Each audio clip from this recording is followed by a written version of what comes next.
I told y'all this wasn't going away. I told you this wasn't going away.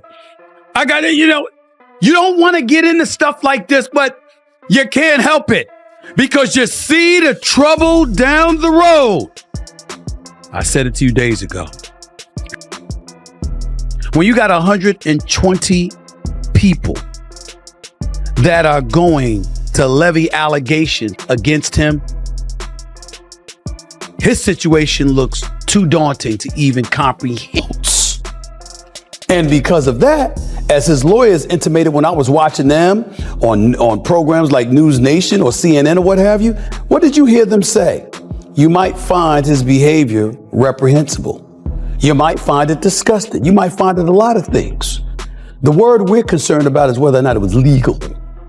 Stephen A. Smith has once again addressed the situation involving Floyd Mayweather, following reports that authorities recently carried out searches at the former champion's properties. These actions are part of a broader investigation centered on allegations related to financial misconduct and outstanding debts. How many square feet is this? A little bit over 20,000 square feet, 3 or 4 level. Money Mayweather, seems appropriate that you would be living in Vegas. My mentality is always about, work. Authorities carried out searches at residences owned by Floyd Mayweather in both Miami and Las Vegas not long after his business, Mayweather Promotions, became the focus of an investigation involving several accusations of tax-related violations and other financial irregularities, according to reports. Agents from the Federal Bureau of Investigation recovered a number of documents during the operation that were identified as fraudulent. What are you to make of the fact that it was Homeland Security, Miami, Los Angeles, respectively, as opposed to just the LAPD or the local police department? What are we to make of the fact that Homeland Security is the ones who raided? On his program, Stephen A. Smith strongly criticized Floyd Mayweather following news of the search at his residence, suggesting his actions could place him alongside major figures involved in financial crimes. Further details indicated that a number of properties publicly associated with Mayweather were not fully owned by him, but instead tied to promotional agreements. In these arrangements, he would present himself as the owner to help market the properties and draw in potential buyers, receiving compensation or select assets in return. Investigators viewed this approach as potentially deceptive to the public. Smith also raised alarm over findings linking Mayweather to multiple cryptocurrency-related schemes. According to the investigation, he allegedly promoted digital coins as if they were his own ventures, only to step away after supporters invested, resulting in financial losses for those involved. And I believe that it's going to be, another cryptocurrency that's going to be just as large as Bitcoin someday. It's okay. That's no different from Uber and Lyft. There's no problem. Everybody's entitled. Everybody's entitled to their. Everybody is entitled to their own opinion. Speaking on the matter, Stephen A. Smith suggested that a large portion of Floyd Mayweather's income may come from endorsement-style partnerships.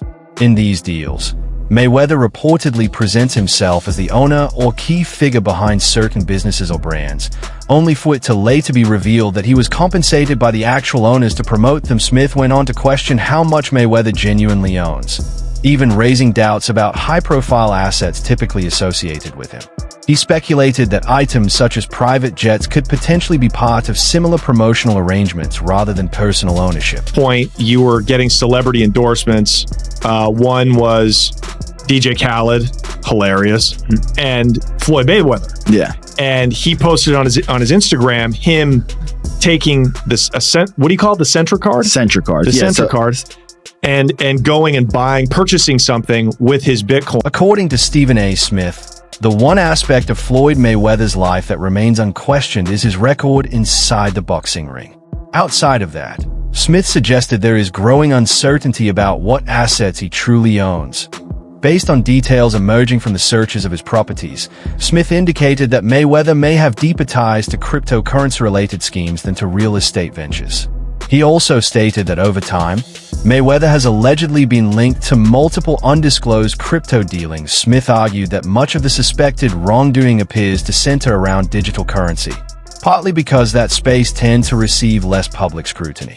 He further claimed that these activities, involving Mayweather and various partners, have reportedly led to significant financial losses for supporters who trusted his endorsements, that he concluded by expressing hope that investigators will give equal attention to this area as part of their ongoing efforts. He did that knowing that it didn't work. Floyd Mayweather doesn't know anything what that's going on, really. So, like, what we all know that. Yeah. The guy can't read, Yeah. How much did you guys pay him? Like $1 million. He took that knowing or not caring if it worked? It was just not knowing, right? Like, they didn't care. During his discussion, Stephen A. Smith mentioned that ZachXBT, a recognized figure in blockchain investigations, has accused Floyd Mayweather of having connections to several questionable token projects. Smith pointed out that this isn't the first time Mayweather's name has surfaced in situations like these, referencing past legal disputes and settlements tied to similar allegations. He added that ZachXBT recently highlighted the boxer's alleged involvement in yet another suspicious cryptocurrency launch, criticizing what he described as a repeated pattern of behavior. The broader crypto community responded strongly to these claims, with many expressing frustration and skepticism. Some went as far as questioning the credibility of celebrity wealth altogether, suggesting that the public image of certain high-profile figures may not reflect reality. There's a million promotions like that. It's basically, you speak to his manager, he's like, this is Floyd's price, and you send the money over, the manager makes his little cut from it, and he just says, what do you want me to say and what do you want me to do? Okay. Right? And then you just basically give him his script and he just does. A different commenter pointed out how confusing it is that someone who seems to have strong financial stability would still be involved in questionable schemes. They also wondered if Floyd Mayweather Jr. will ever be held accountable, adding that it looks like he continues to avoid consequences repeatedly. This situation isn't new. ZachXBT has previously criticized the former WBC super featherweight title holder.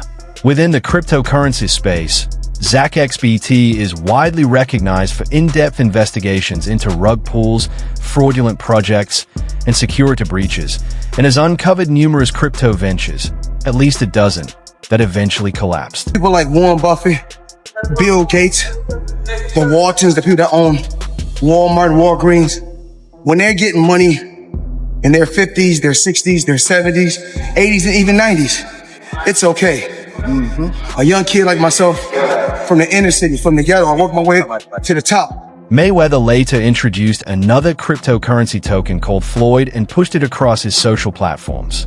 However, he later removed the promotional post after large numbers of people had already purchased the coin, which quickly sparked fresh suspicion about whether he was once again tied to questionable crypto activity. Stephen A. Smith noted that this was far from his first involvement, emphasizing that Mayweather had reportedly earned tens of millions of dollars through multiple blockchain-related ventures, including Mayweather's Ethereum Max, Bored Bunny, Real Floyd NFT, and Moonshot. The concern became even more serious because this came after his earlier legal trouble with regulators. The U.S. Securities and Exchange Commission previously charged him over crypto promotions after finding that he failed to disclose payments tied to 3 ICO endorsements, one of which included a $100,000 payment from Centratech. I mean, it's the new wave. It's what everybody's doing.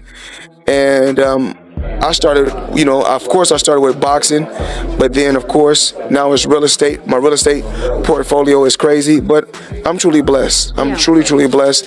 And if cryptocurrency is the new wave. Regulators from the U.S. Securities and Exchange Commission claimed that Floyd Mayweather Jr. promoted Centratech by posting on Twitter, encouraging his audience to join its ICO, mentioning that the launch was approaching and urging them to purchase tokens before they were gone. Stephen A. Smith pointed out that in the past, Mayweather was required to pay more than $600,000 in penalties tied to the unlawful promotion of digital coin offerings.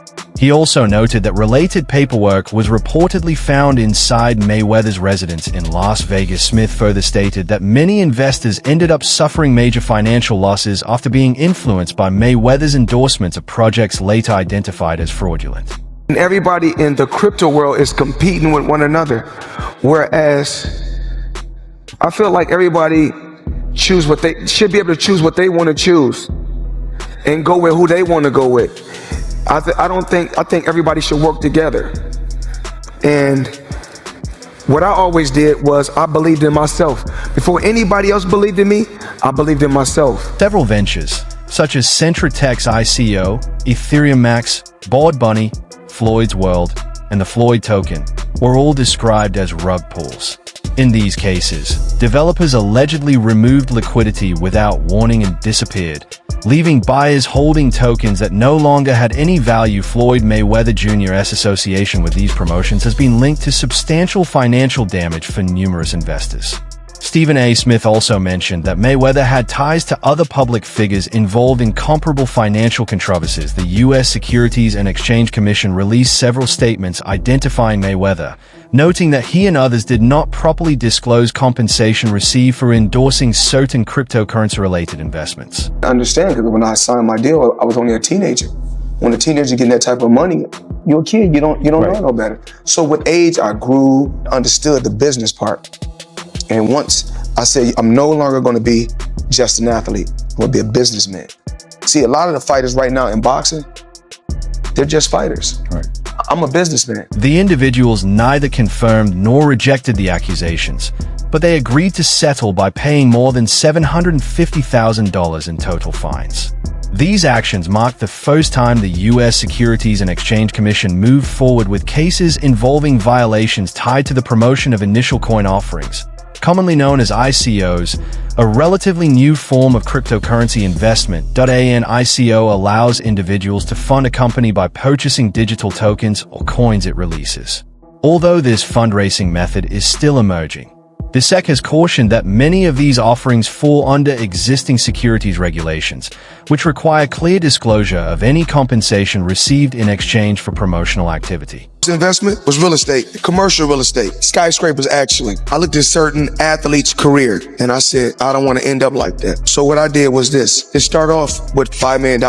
Put up $5 million, I was getting $50,000 a month. In this situation, the U.S. Securities and Exchange Commission reported that Floyd Mayweather Jr. was paid $300,000 to advertise 3 different ICOs, one of which was connected to Centratech, a Miami-based firm later accused of fraud in April. He used his Twitter account to urge followers to act quickly, posting messages that the offering would begin within hours and encouraging them to purchase tokens before they were gone, adding that he had already invested himself. DJ Khaled also received $50,000 from the same company. The SEC highlighted that Mayweather shared an Instagram post suggesting he expected major profits from another ICO, while a separate tweet included a statement where he referred to himself as Floyd Crypto Mayweather. According to the settlement, both individuals promoted these cryptocurrency offerings to millions of followers across social media without revealing that they were being paid. In one of the posts referenced by the SEC, Khaled described the opportunity as a major breakthrough and encouraged people to purchase CTR tokens immediately. Now I'm here to talk to the people about one of my jewelers. And it's not one of my new jewelers, one of my low-key jewelers, Tony, at Pasha in Manhattan Beach, California. You guys need to come check him out. Now today, let me show you guys what I purchased from Tony. Tony, matter of fact, I don't need to tell him, you tell him. Got a little rose gold sky dweller, chocolate dial, 40 karat pear shape, 1 carat each, tennis bracelet, only from the best of the champ. Now when you guys come here, if you want to hang out. The U.S. Securities and Exchange Commission stated that DJ Khaled agreed to return the $50,000 he earned from the promotion, along with paying a $100,000 penalty and additional interest. Floyd Mayweather Jr. is set to repay the $300,000 he received, as well as cover a $300,000 fine plus interest. Stephen A. Smith highlighted comment from Stephen Paikin, co-director of the Sex Enforcement Division, who emphasized that these cases should act as a clear warning. He advised that investors need to be careful when considering financial advice found on social media and should not depend on celebrity promotions when making decisions.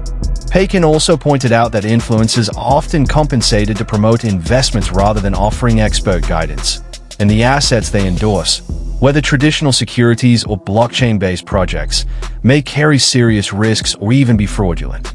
Smith added that not long before these developments came to light, he had spoken very highly of Mayweather. Looked like it was 5 years too late. Right. And that's how that's the greatness of him. Yes. Everybody that he fought, they're like, what? He beat Sugar Shane Mosley. He'd beat Sugar Shane Mosley. Shane caught him. Shane caught him in the second round. Yeah. Almost hurt him. Yeah. Almost dropped him. But you look at the champions that this man beat and made them look mundane in beating them. Right. And you talk about Mayweather, right? Mayweather. I would say the same about Jordan, but that's a different. Oh, there you go. No. I mean, I'm glad that you heard that. I mean, that's what I'm talking about. That's what I'm saying. You know, because Jordan will make you look. During a recent interview on Club Shay Shay, hosted by Shannon Sharp, Stephen A. Smith discussed what separates true greatness in terms of skill and dominance. While reflecting on elite performers across different sports, he placed Michael Jordan and Floyd Mayweather Jr. in a category above the rest.